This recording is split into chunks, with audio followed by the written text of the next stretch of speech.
कराएं। फवाद भाई, मुझे एक और भी चीज लगी, और वो ये कि हम कहते हैं कि पाकिस्तान और इंडिया कल्चर शेयर करते हैं। ठीक है ना, मुझे नहीं पता ये कौन सा इस तरह का कल्चर तो कोई भी साउथ एशियन कंट्री नहीं शेयर करती। आप श्रीलंका चले जाए, आप बांग्लादेश चले जाए, आप इवन अफगानिस्तान चले जाए, पाकिस्तान इंडिया कहीं भी चले जाए, हमने यही देखा है कि भाई मेहमान नवाजी में सबसे बेहतरीन है, हॉस्पिटैलिटी में सबसे बेहतरीन है एशियंस।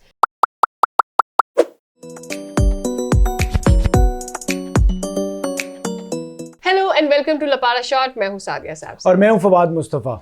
सबसे पहले तो हमें बात करनी थी वैसे साउथ अफ्रीका वर्सेस इंग्लैंड, जितना बुरा मारा है और जितनी धुलाई आज साउथ अफ्रीका ने की है। लेकिन उससे पहले एक फुटेज आई और उसमें हमने देखा कि जिस तरह से एक बेचारे बांग्लादेशी फैन के साथ हुआ, उस शेर के साथ जो किया और फिर मारा पीटा गया उस लड़के को, मेरी समझ में नहीं आया कि ये किस किस्म का क्राउड है। आप अफगानियों से लड़ाई कर बैठते हैं जिनको आप सबसे अजीज अपना कहते हैं, फिर क्राउड आपका वहां पर उनको पीट देता है। बांग्लादेशियों के साथ आप यूं करते हैं, पाकिस्तानियों के साथ आप यूं करते हैं। आई मीन जिसका भी मैच होगा क्या उसके साथ आपका यही रवैया होगा? अच्छा, ओलंपिक्स कराने का आप सोच रहे हैं, ये आपका प्लान है गवर्नमेंट का, बड़ी अच्छी बात है। हमें भी खुशी है कि हमारे पड़ोस में ओलंपिक्स हो।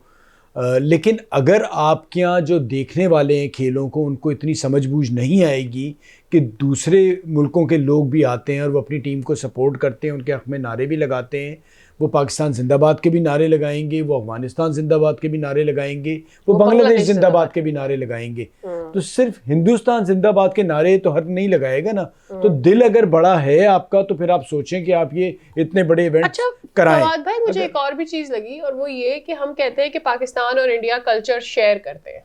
ठीक है ना, मुझे नहीं पता ये कौन सा इस तरह का कल्चर तो कोई भी साउथ एशियन कंट्री नहीं शेयर करती। आप श्रीलंका चले जाए, आप बांग्लादेश चले जाए, आप इवन अफगानिस्तान चले जाए, पाकिस्तान इंडिया कहीं भी चले जाए, हमने यही देखा है कि भाई मेहमान नवाजी में सबसे बेहतरीन है, हॉस्पिटैलिटी में सबसे बेहतरीन है एशियंस। ये कौन सा कल्चर है कि जिसके साथ आपका मैच होगा आप उसकी इज्जत उतारने के चक्कर में रहेंगे? आई मीन आपको याद है इससे पहले 96 में क्या हुआ था, श्रीलंका के अगेंस्ट क्या हुआ था, और फिर उसके अलावा आप इस तरह का कोई भी सिनेरियो कम से कम वर्ल्ड कप में पाकिस्तान में नहीं होता हुआ देखेंगे। नहीं, देखिए पाकिस्तान में भी हुआ है, ठीक है, माजी में, लेकिन इतने बड़े इवेंट में कुछ ऐसा नहीं हुआ और इतने ज़्यादा नहीं हुए। मुझे याद है एक बार इंडिया पाकिस्तान आई थी, कराची में मैच रुक गया था और भी कुछ चीज़ें हुई, लेकिन उसके बाद हमारे यहाँ लोगों को थोड़ा शऊर आ गया, सख्ती बहुत ज़्यादा हो गई, इस वजह से नहीं हुआ। वहाँ पर मुझे लग रहा है वो सख्ती नहीं है, वो जो आप एक इंग्लैंड और ऑस्ट्रेलिया जैसे एनवायरनमेंट ग्राउंड में देना चाह रहे हैं उसके काबिल लोग हुए नहीं है, माजरत के साथ। जो और ये हमारे साथ नहीं हुआ, वो जो पुलिस वाली खातून थी उनके साथ भी वही हुआ, तो वो चीज़ वहाँ रुकी नहीं, मतलब अपने लोगों के साथ भी बदतमीजी हुई। तो अगर ये सब आप करना चाहते हैं तो आपको सख्ती लानी पड़ेगी। ये दुबई वाला माहौल देने के लिए आपको या तो लोगों को तो इस काबिल हो, एजुकेट करें, या फिर अगर वो नहीं है तो सख्ती लानी पड़ेगी। वरना फिर आप बड़े इवेंट कराने का अगर सोच रहे हैं आप कि आप ओलंपिक्स कराएंगे, क्या होगा तो इस तरह नहीं होगा। में आपके लिए वो इस तरह की उल्टी सीधी बातें होनी है। अब ऑब्वियसली इस इवेंट से बहुत सारी चीजें खुलकर भी सामने आ गई है। जरा आज के मैच पर बात कर लेते हैं कि आज हुआ क्या है। आई मीन जिस अगर तो this is what modern day cricket is, that south Africa played brutal तरीके से उन्होंने मारा है, मतलब उन्होंने सब साफ कर दिया है। मैं तो हैरान हो गई कि डिफेंडिंग चैंपियन को कोई ऐसे धोता है। इसी पे आपसे एक सवाल करूंगा, मेरे जहन में आ रहा था, पाकिस्तान की टीम इस तरह से नीदरलैंड से हार जाती और इस तरह से इंग्लैंड को मार देती, बिल्कुल सच सच बताइएगा, मोस्टली पाकिस्तानियों के दिल में क्या ख्याल आता? We would have been happy अगर इस तरह से हम मारते उस टीम ये ख्याल नहीं आता भाई पैसे ले लिए थे इन्होंने या फिक्स हो गया था? वो यार छोड़ दें आप भाई, हम सिर्फ ऐसा इंडिया के अगेंस्ट सोचते हैं, वरना तो हम नहीं ऐसा कुछ सोचते। आपकी अमूमी क्रिकेट ज्यादातर मोस्टली क्रिकेट देखने वाले लोग जो हैं उनको यही लगता है ऐसा हो ही नहीं सकता, आप नीदरलैंड से हार जाओगे और वर्ल्ड क्लास के खिलाफ 400 रन कर दोगे। यार South Africa had been doing very well, ऐसा तो नहीं है। इससे पहले हमारी अपनी टीम के हवाले से ये ख्याल आता है। मैं लोगों को समझाना चाह रहा हूँ कि ऐसा भी क्रिकेट में होता है। अगर आपकी टीम भी ऐसा कर जाए तो आप उसको भी इसी नजर से देखें। मैं लोगों को समझाना चाह रहा हूँ कि क्रिकेट का हिस्सा है। कभी ऐसा करे तो सही नहीं होता है। हमारी टीम ऐसा करे तो सही कि हमें भी ये मौका मिलने को फौरन शक-ओ-शुबात शुरू हो जाते हैं। तो भाई ये क्रिकेट क्योंकि हम लूजिंग साइड पर होते हैं ना, we are not on the winning side. ऐसा नहीं है, लेकिन आप अब चाहते हैं कि मैं स्टैट्स खोल के आपको दिखाऊं तो मैं दिखा देती हूं। वर्ल्ड चैंपियन के साथ आज क्या हुआ, किस तरह से मार पड़ी है, तो बॉलर्स को मार पड़ रही है।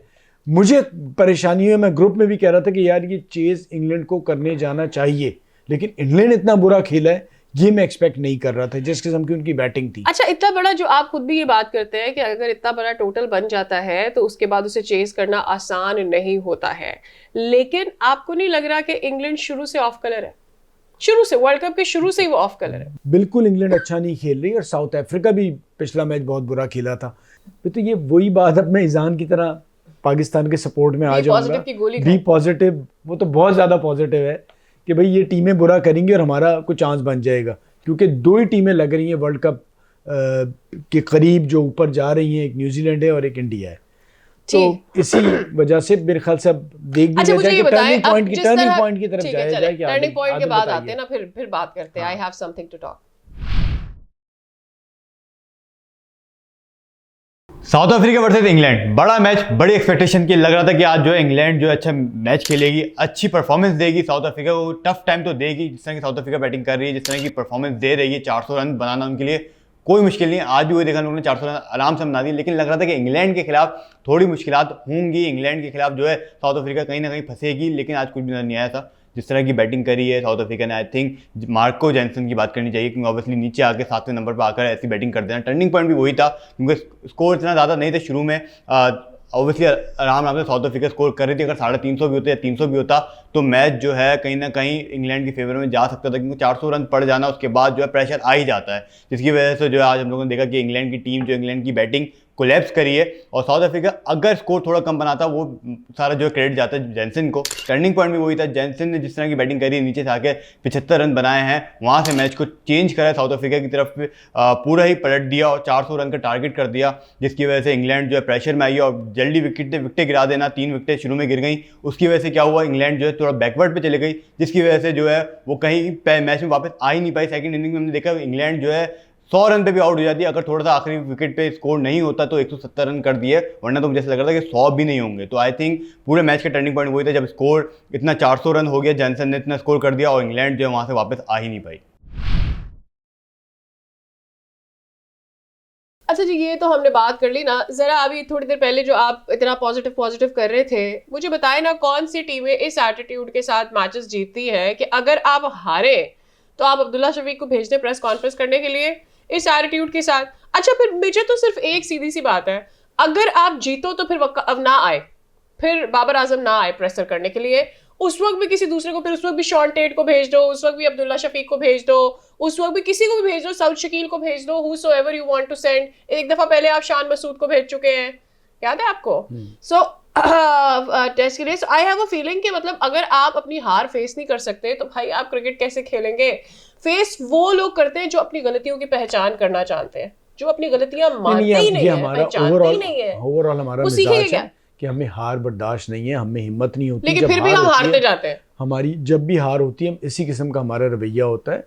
और अगर बड़ी टीम है या बड़े कप्तान आप हैं या बनना चाहते हैं तो फिर बड़ा कप्तान तो सबसे पहले कहता है हार पे तो मैं आऊंगा, जीत पे किसी को भेज दूंगा। लेकिन इस तरह के लूसी एटीट्यूड के साथ ना कि मेहनत भी नहीं करनी है और हार भी जाना है, और हार जाने के बाद फेस भी नहीं करना, तो इस तरह से तो भाई जीत आपका मुकद्दर बन नहीं सकती। आप अपनी फुल कैपेसिटी पर आकर खेल नहीं रहे, नहीं खेलेंगे तो हारते चले जाएंगे, और अगर हारते चले जाएंगे आपको लग रहा है यही सब कुछ है, this is not how you win world cups और इवेंट्स। एनीवेज, लपाड़ा शॉट से बाय बाय, टाटा।